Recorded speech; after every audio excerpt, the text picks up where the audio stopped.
Hello students, welcome to brilliant minds. I am Aarti, your maths teacher. आज हम start करेंगे अपना chapter number 19 symmetry, question number 3 से। Last video में हमने ऑलरेडी क्वेश्चन नंबर 1 एंड 2 दोनों ही कर लिए हुए हैं अपनी फर्स्ट एक्सरसाइज के 19A के। आई होप आपने अच्छे से दोनों क्वेश्चन समझ लिए होंगे। चलिए अब हम स्टार्ट करते हैं क्वेश्चन नंबर 3 से। इससे पहले अगर आपने इस चैनल को अभी तक सब्सक्राइब नहीं किया, चैनल को सब्सक्राइब कर लीजिए और बेल आइकन को प्रेस कर दीजिए, जिससे आपके पास न्यू वीडियो की भी नोटिफिकेशन टाइमली आती रहेगी। एंड आपको क्या करना है, जो फर्स्ट वीडियो उसको अच्छे से देख लेना है, क्योंकि उसमें इंट्रोडक्शन भी कवर है, जिससे आपको बेसिक कंसेप्ट क्लियर हो जाएगा इस चैप्टर का। चलिए अब हम स्टार्ट करते हैं अपना क्वेश्चन नंबर 3। तो देखिए हमारा क्वेश्चन नंबर 3 क्या है। By drawing a free hand sketch of each of the following, draw in each case the line or lines of symmetry if any. हमें कितने सारे पार्ट दिए हुए हैं डिफरेंट डिफरेंट शेप्स के, तो हमें बताना है उनमें कितनी लाइंस ऑफ सिमेट्री है, लाइन ऑफ सिमेट्री है या नहीं, अगर है तो कितनी लाइंस ऑफ सिमेट्री, और हमें ड्रॉ करके दिखाना भी है। अब देखिए फर्स्ट हमारी कौन सी फिगर है, स्केलीन ट्रायंगल। तो हमने लिख देना नॉट पॉसिबल, इसमें कोई भी लाइन ऑफ सिमेट्री नहीं होती, क्योंकि देखिए इसका क्या होता है, इसकी कोई भी साइड सेम नहीं होती, तीनों ही साइड्स की लेंथ डिफरेंट डिफरेंट होती है, तो इसमें कोई भी लाइन ऑफ सिमेट्री नहीं बन सकती। हमने सीखा था लाइन ऑफ सिमेट्री जो एक किसी भी फिगर को 2 इक्वल पार्ट्स में डिवाइड कर दे, उसके मिरर इमेज को दिखाए, तो यहाँ पे ऐसा नहीं होता, तो स्केलीन ट्रायंगल की कोई भी लाइन ऑफ सिमेट्री नहीं होती।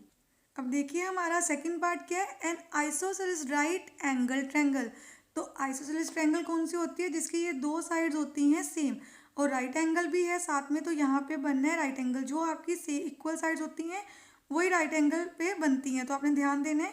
ये बन गई आपकी इक्वल साइड राइट एंगल पे। अब इसमें कितनी लाइन्स ऑफ सिमेट्री होगी, तो इसमें होगी 1 लाइन ऑफ सिमेट्री जो यहाँ से पास करेगी।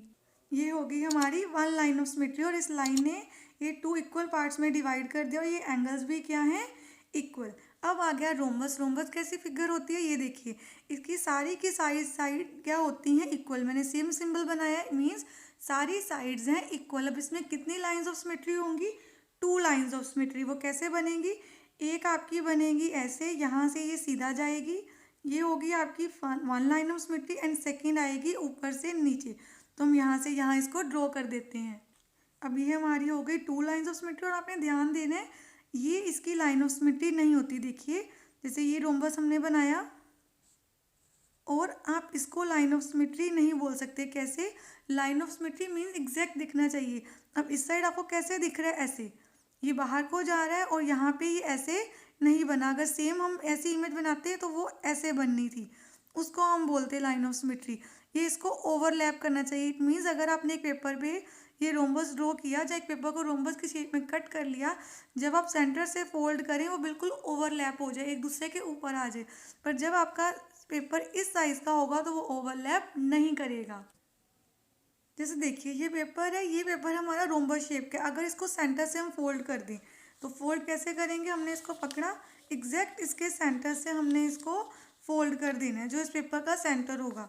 तो अब देखिए जब आप इसको सेंटर से फोल्ड कर रहे हैं तो ये इसको ओवरलैप नहीं कर रहा। जब हमने फोल्ड किया तो ये पेपर इसको कवर नहीं कर रहा है, इससे बाहर जा रहा है। पर जब आप ऐसे डायगनली कर रहे हैं तो बिल्कुल इसको ओवरलैप कर लेगा। तो इट मीन्स रोम्बस के ये 2 डायगनल से जो हम ड्रॉ करें वो लाइंस ऑफ सिमेट्री होती है, और सेंटर से लाइन ऑफ सिमेट्री नहीं होती। अब नेक्स्ट फिगर है आपकी काइट। काइट कैसी शेप की होती है, जिसमें ये ऊपर वाली एडजेसेंट साइड्स बोलते हैं इसको, जो साथ में बनी हो, ये इसके एडजेसेंट है, ये दोनों साइड्स इक्वल होती हैं और ये दोनों इक्वल होती हैं, और उसमें सिर्फ 1 लाइन ऑफ सिमेट्री होती है, ये सीधी। तो हमने यहाँ पे अपनी ड्रॉ कर दी 1 लाइन ऑफ सिमेट्री। अगेन आपने याद रखना है ये नहीं होती। कैसे, देखिए फिर से एक एग्जांपल करते हैं। ये हमारे काइट की फिगर होगी यहाँ पे, जिसमें ये सेम है और ये दोनों सेम है। अगर आप ऐसे ड्रॉ करोगे तो ये वाली ट्रायंगल छोटी है और ये ट्रायंगल बड़ी है, तो दोनों सेम नहीं है, इसलिए ये लाइन ऑफ सिमेट्री नहीं है। सिर्फ ये वर्टिकल एक लाइन ऑफ सिमेट्री है, जिससे ये पार्ट पूरा इसके इक्वल बन जाता है। अब देखिए हमारी नेक्स्ट लाइन जो फिगर है वो कौन सी है, रिक्टेंगल। तो रिक्टेंगल में क्या होता है, आपकी ऑपोजिट साइड सेम होती है, ये साइड इसके इक्वल होगी और आपकी ये वाली साइड इसके इक्वल होगी। रेक्टेंगल के ऑपोजिट साइड इक्वल होगी। अब हमें देखना है इसमें कितनी, इसके सारे एंगल होते हैं 90 डिग्री के, और रेक्टेंगल में कितनी लाइंस ऑफ सिमेट्री होती है, तो रेक्टेंगल में होती हैं 2 लाइंस ऑफ सिमेट्री। ये देखिए हमारी आगे रेक्टेंगल की 2 लाइंस ऑफ सिमेट्री। जैसे अगर आप पेपर को ऐसे फोल्ड करेंगे तो ये बिल्कुल सेम दिखेगा, अगर ऐसे फोल्ड करेंगे तब भी आपको सेम दिखेगा। अब आ गया स्क्वायर। स्क्वायर में सारे ही एंगल 90 डिग्री के होते हैं और सारी साइड इक्वल भी होती हैं। तो देखिए सबसे पहले इसकी ये दोनों तो बन ही जाएगी लाइन ऑफ सिमेट्री। पहले हम ऐसे ड्रॉ कर देंगे और फिर हम सीधी लाइन ऐसे ड्रॉ कर देंगे। अब देखिए मैंने स्केल से इस पर दोबारा एक लाइन ड्रॉ कर दी है सीधी, ये स्ट्रेट और ये भी स्ट्रेट लाइन। एंड दूसरी 2 लाइंस क्या हो सकती हैं, ये तो आपको पता ही है। देखिए ये भी हाफ में डिवाइड कर रहा है, ये भी, और इसके डायगोनल भी इसको डिवाइड करते हैं। जैसे अगर आप देखो यहाँ से, अगर ये लाइन यहाँ से पास हो रही है डायगोनल्स के थ्रू, तो बिल्कुल इक्वल पार्ट्स में डिवाइड करी, ऐसे ही यहाँ से भी पास करेगी। तो स्क्वायर में आपकी कितनी लाइंस ऑफ सिमेट्री हो गई, 4 लाइंस ऑफ सिमेट्री। अब आ गई आइसोसेलेस ट्रायंगल। जैसे लास्ट एक क्वेश्चन था उसमें था आइसोसेलेस राइट एंगल ट्रायंगल, बस इसमें राइट एंगल नहीं है आइसोसेलेस। ये हमारी आइसोसेलेस ट्रायंगल हो गई। देखिए इसमें क्या होता है, आपकी दोनों साइड्स होती हैं इक्वल, तो जो सेंटर से लाइन जाती है इनको 2 इक्वल पार्ट्स में डिवाइड कर देती है। ये हो गई आपकी आइसोसेलेस ट्रायंगल की 1 line of symmetry. Question number 4 क्या है हमारा, draw a triangle with parts दिए हुए हैं हमें सारे, जिसमें 1 line of no line of symmetry, 1 line exactly 2 exactly 3 and more than 3 lines of symmetry. उन्होंने बोला ये हमें ट्रायंगल्स ड्रॉ करनी है and in each case if possible represent the line or lines of symmetry by dotted lines, also write the specific name of the triangle drawn। if possible अगर है ऐसी triangle बनती है तो हमें उसकी लाइन ऑफ सिमेट्री भी draw करनी है डॉटेड फॉर्म में, एंड हमें और क्या बताना है, साथ में उसका नेम भी बताना है उस ट्रायंगल का। चलिए स्टार्ट करते हैं क्वेश्चन नंबर 4। अब यहाँ पे देखिए क्वेश्चन नंबर 4 में हाँ सबसे पहले हमें ड्रॉ करनी है ट्रायंगल।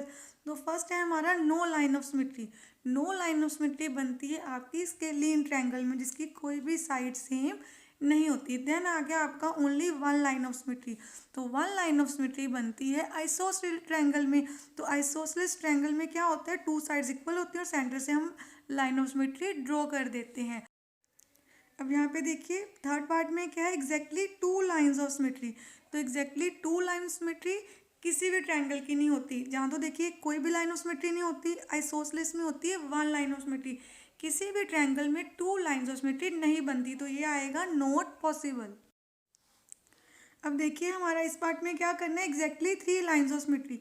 जो हमारी इक्विलेटरल ट्रायंगल होती है जिसकी सारी साइड, जैसे ये साइड इसकी all the sides are equal, जिसकी सारी साइड्स इक्वल होती हैं वो होती है आपकी इक्विलेटरल ट्रायंगल। तो उसमें बनती हैं एग्जैक्टली 3 लाइंस ऑफ सिमेट्री। देखिए ऐसे सेंटर से कट करेगी, ये ऊपर वर्टेक्स से आएगी, सेंटर में बेस को कट करेगी, और ये भी इस वर्टेक्स से जाएगी, सेंटर से पास हो जाएगी। इसको बोलते हैं हम हमारी ट्रायंगल इक्विलेटरल ट्रायंगल जिसकी हैं 3 लाइंस ऑफ सिमेट्री। अब देखिए क्वेश्चन नंबर 4 का लास्ट पार्ट हमें क्या देखना है, more than 3 lines of symmetry. तो more than 3 lines of symmetry किसी भी ट्रायंगल में पॉसिबल नहीं है, तो हम क्या लिख देंगे, not possible. Question number 5, draw a quadrilateral with. अब क्वाड्रिलेटर क्या होता है, 4 साइडेड फिगर जिसकी 4 साइड्स हों। अब आपने क्या करना है, सबसे पहले हमें फर्स्ट पार्ट में पूछा है नो लाइन ऑफ सिमेट्री, इसमें कोई भी लाइन ऑफ सिमेट्री नहीं बनती। तो आप कोई भी क्वाड्रिलेटर बना देंगे, जैसे आप रेक्टेंगल स्क्वायर नहीं बनाना क्योंकि उसमें तो लाइन ऑफ सिमेट्री होती हैं। कोई भी ऐसी शेप जिसमें कोई लाइन ऑफ सिमेट्री ना बनती हो। देन आ गया हमारा ओनली 1 लाइन ऑफ सिमेट्री, तो वो बनती है काइट में। जैसे ये देखिए ये हमारी बन गई 1 लाइन ऑफ सिमेट्री क्योंकि इसमें ये साइड्स इक्वल होती हैं और ये आपस में इक्वल होती हैं। तो आप फिगर का नेम क्या लिख सकते हो, काइट, जिसमें बन रही है 1 लाइन ऑफ सिमेट्री।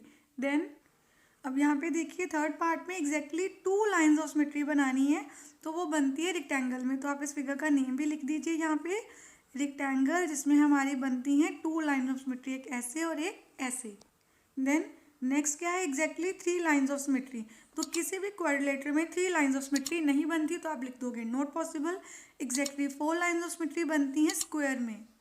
तो आपको क्या करना है, ऐसे डॉटेड लाइन बना देनी है, एक ऐसे हॉरिजॉन्टल वर्टिकल और दोनों डायगोनल लाइंस। तो ये बन गई हमारी 4 लाइंस ऑफ सिमेट्री। अब नेक्स्ट पार्ट में हमसे क्या पूछा है, more then 4 lines of symmetry. तो किसी भी क्वाड्रिलेटर में 4 लाइन से ज़्यादा कोई भी लाइन ऑफ सिमेट्री नहीं बन सकती, तो हम लिख देंगे नॉट पॉसिबल।